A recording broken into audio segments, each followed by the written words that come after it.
ونصلي ونسلم على رسوله الكريم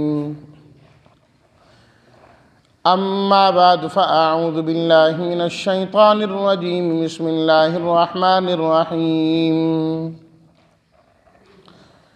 ولا تأكلوا أموالكم بينكم بالباطل وتدلوا بها إلى الحكام لتأكلوا فريقا من أموال الناس بالإثم وأنتم تعلمون صدق الله مولانا العظيم اللهم صل على سيدنا ومولانا محمد وعلى آل سيدنا ومولانا محمد وبارك وسلم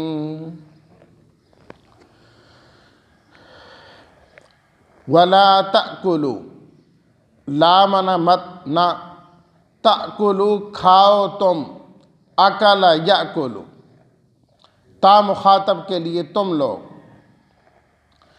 اموال مال کی جمع بینکم آپس میں بالباطل باطل طریقے سے غلط طریقے سے تدلو کھینچ کے لے جانا تو لا اس کے ساتھ بھی ہے لا تدلو مت کھینچ کے لے جاؤ حکام حاکم کی جمع فیصلہ کرنے والا فیصلہ نافذ کرنے والا لِتَأْكُلُوا دوبارہ آگے کھاؤ تم فریق ایک حصے کو کہتے کسی چیز کا بھی حصہ ہو وہ فریق ہے الاسم اسم کہتے ہیں گناہ کو اب ترجمہ اس طرح ہوگا وَلَا تَأْكُلُوا أَمْوَالَكُمْ بَيْنَكُمْ بِالْبَاطِلِ مت کھاؤ تم ایک دوسرے کے مال آپس میں باطل طریقے سے اور مت انہیں کھینچ کے لے جاؤ حکام کی جانب لِتَأْكُلُوا فَرِيقًا مِّنْ أَمْوَالِ النَّاسِ بِالْإِثْمِ تاکہ تم لوگوں کے مالوں کا ایک حصہ گناہ کے ذریعے سے کھاؤ اور تم جانتے ہو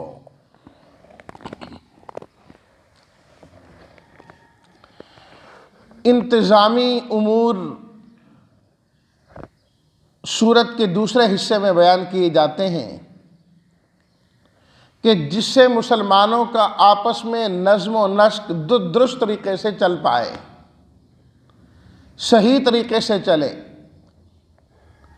جب تک مسلمانوں کی اپنی صفوں کے اندر اتحاد نہیں ہوگا آپس میں منظم نہیں ہوں گے دشمنوں کا مقابلہ کبھی بھی نہیں کر سکتے ایک گھر کے اندر رہنے والے افراد اگر آپس میں متحد نہ ہوں تو ان سب کا جو دشمن ہے اس کا مقابلہ کبھی نہیں کیا جا سکتا اس لیے اللہ تعالیٰ نے انتظامی امور پھر انتظامی امور کے لیے اصلاحی امور بیان فرمائے ہیں پہلے انتظامی امر اللہ تعالیٰ نے قصاص کا ذکر کیا تھا نظام قصاص ہونا چاہیے دوسرے نمبر پر اللہ تعالیٰ نے وصیت کو ذکر کیا کہ اپنے معاملات واضح کر کے رکھو ایک ایک چیز تمہارے ہاں لکھی ہونی چاہیے پتہ ہو کس سے لینا ہے کس سے دینا ہے اور اسی صورت کے آخر میں آئے گا کہ جب تم کوئی آپس میں معاملہ کیا کرو خاص طور پر ادھار کا تو وہ بھی لکھ لیا کرو تاکہ ایک دوسرے کے متعلق تمہارے ذہن میں یا لوگوں کے ذہن میں کسی قسم کی خلش نہ ہو کہ نہیں اس وقت بات اس طرح ہوئی تھی اب اس طریقے سے کر رہے ہو بدگمانیاں پھیلتی ہیں دوریاں ہوتی ہیں اتحاد ختم ہوتے ہیں فرمایا لکھا کرو وصیت کا حکم دیا اب تیسرا حکم اس آیت کے اندر بیان کیا جا رہا ہے وہ یہ ہے کہ یہ جو مال ہے نا مال اس پر تو ہر انسان دنیا کا اتفاق کرتا ہے کہ یہ ایسی چیز ہے جس پر زندگی کا دار و مدار ہے زندگی کا دار و مدار ہے اور اللہ تعالیٰ نے خود بھی فرمایا جعل اللہ لکم قیاما، اللہ نے اس مال کو تمہارے قیام کا ذریعہ بنایا، اس سے ہر چیز قائم ہے، ہر چیز چل رہی ہے، کہ جس نے کوئی چیز لینی ہوتی ہے، دینی ہوتی ہے، اس مال کے ذریعے سے وہ حاصل کر لیتا ہے۔ پوری دنیا کے اندر لین دین کا طریقہ اس طریقے سے چلا کرتا ہے۔ یہ اللہ تعالیٰ نے ایسی چیز بنائی ہے۔ لیکن یہ بات بھی ہے کہ ساری دنیا متفق ہے اس بات پر کہ مال کے جتنے کمانے کے جتنے ذرائع ہیں، جتنے اسباب ہیں، یہ سب جائز بھی نہیں ہے اور سب ناجائز بھی نہیں ہے۔ کتنے ذرائع وہ ہیں جو بالکل ٹھیک ہیں، اور کتنے ذرائع وہ ہیں کہ وہ درست نہیں ہیں، پسندیدہ نہیں ہیں۔ انسانی عقل سے بھی ان کا فیصلہ کیا جاتا ہے۔ ساری کائنات کے انسان سمجھتے ہیں چوری ٹھیک نہیں ہے، ڈاکہ ٹھیک نہیں ہے، کسی سے ناجائز طور پر اس کا مال ہتھیا لینا ٹھیک نہیں ہے۔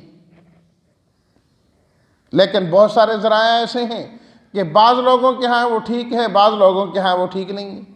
وہ کہتے ہیں اس طریقے سے کمایا جا سکتا ہے، دوسرا کہتا ہے نہیں کمایا جا سکتا۔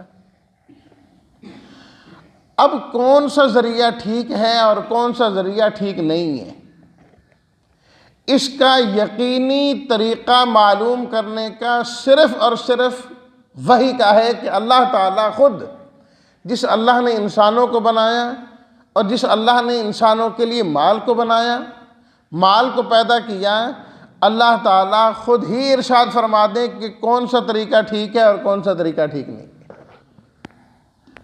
اس کو معلوم کرنے کا یہ واحد ذریعہ ہے، اور یہ 100% یقینی ذریعہ ہے۔ انسان اپنی عقلوں سے جو فیصلہ کریں گے، غلطی کا 100% احتمال ہے، اس میں 100% احتمال ہے۔ دوسرے نمبر پر بعض لوگ اگر ایک چیز کو جائز سمجھ رہے ہیں تو بعض ناجائز سمجھیں گے، ان کا تو آپس میں اختلاف شروع ہو جائے گا، جبکہ مقصد تو کیا ہے؟ مسلمانوں کو آپس میں منظم کرنا ہے۔ یہ تو پھر تنظیم سے دوری والی بات ہے۔ تو اس لیے اللہ تعالیٰ نے خود دین اسلام کے اندر اس بات کو واضح فرما دیا کہ کون سے ذرائع جائز ہیں، پسندیدہ ہیں، اور کون سے ذرائع ناجائز ہیں اور ناپسندیدہ ہیں۔ بلکہ اسے کھول کے رکھ دیا، واضح کر دیا اسے،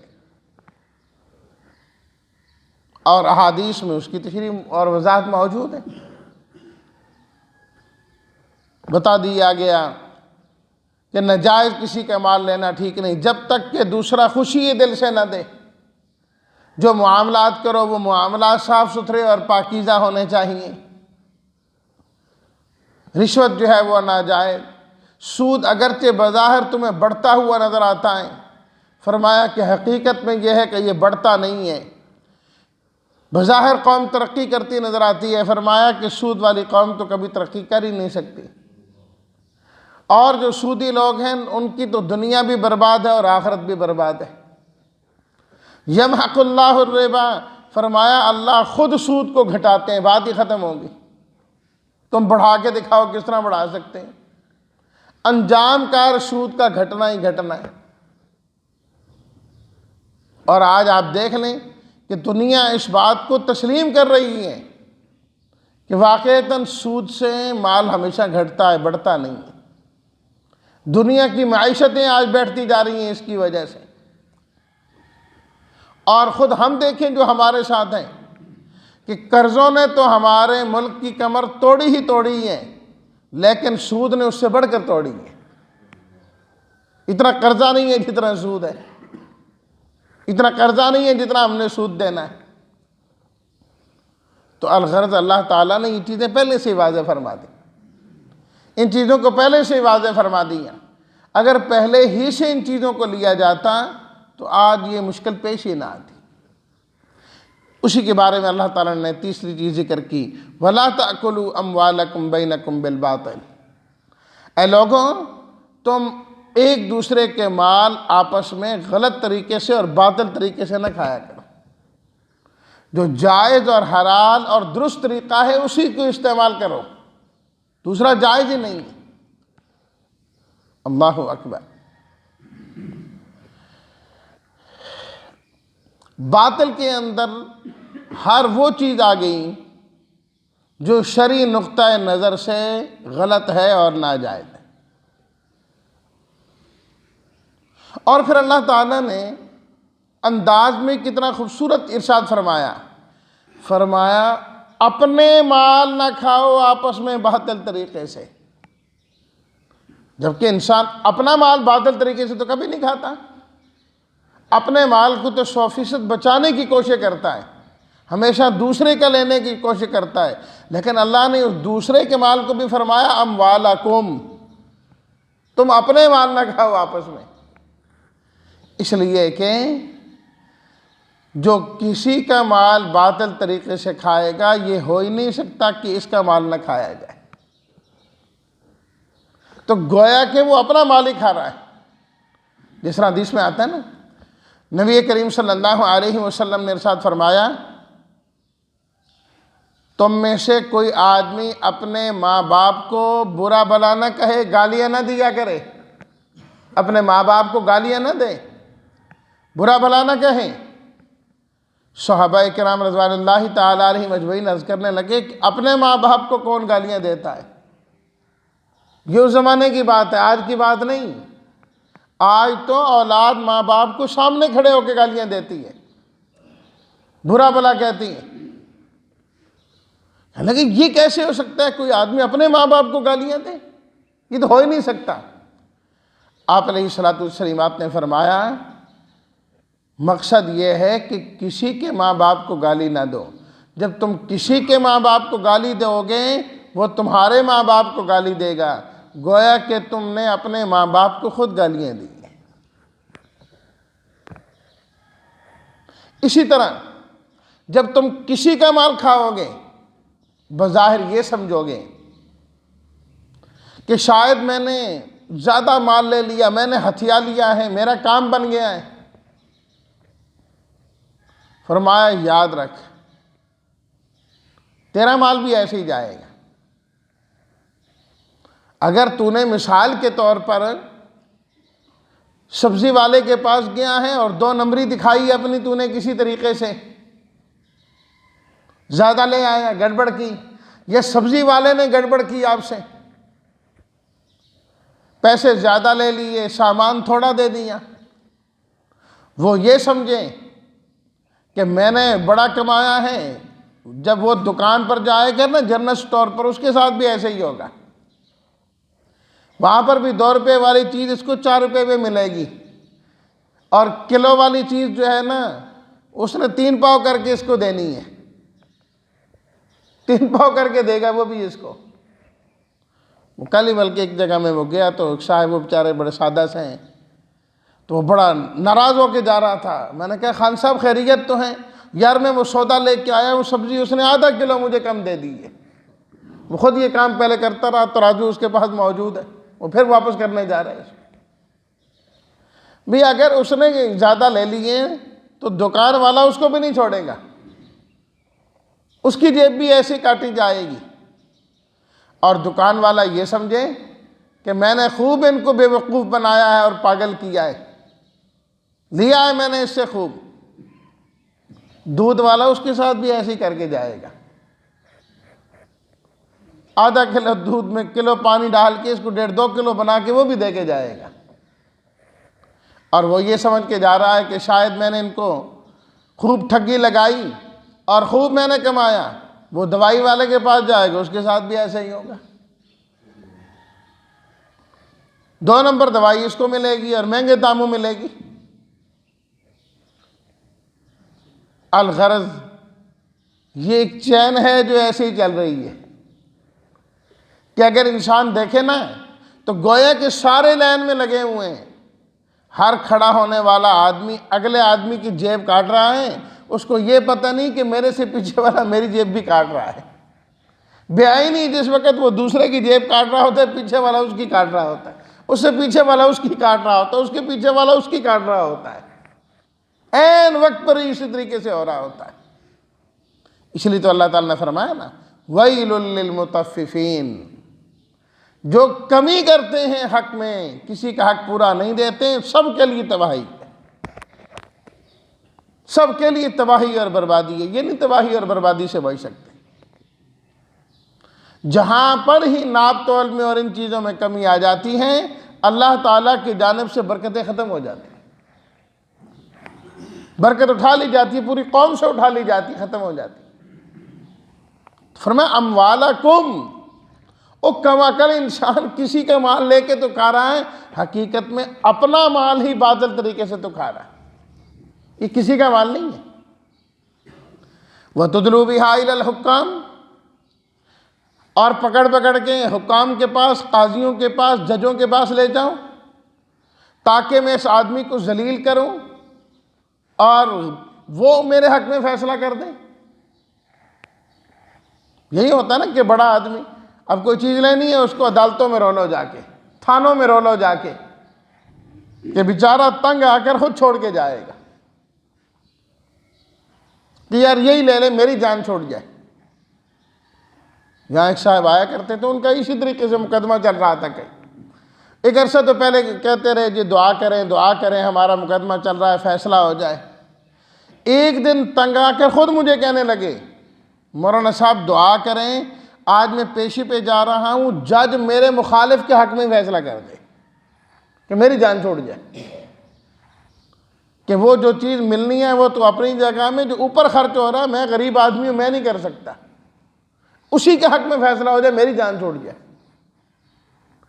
تو فرمایا وَتُدْلُوا بِهَا إِلَى الْحُكَّامِ، حاکموں کے پاس مال لے کے جاؤں تاکہ تم لوگوں کے مال کو کھا سکو، یہ بھی جائز نہیں ہے۔ نبی کریم صلی اللہ علیہ وسلم کی خدمت میں ایک مقدمہ لایا گیا،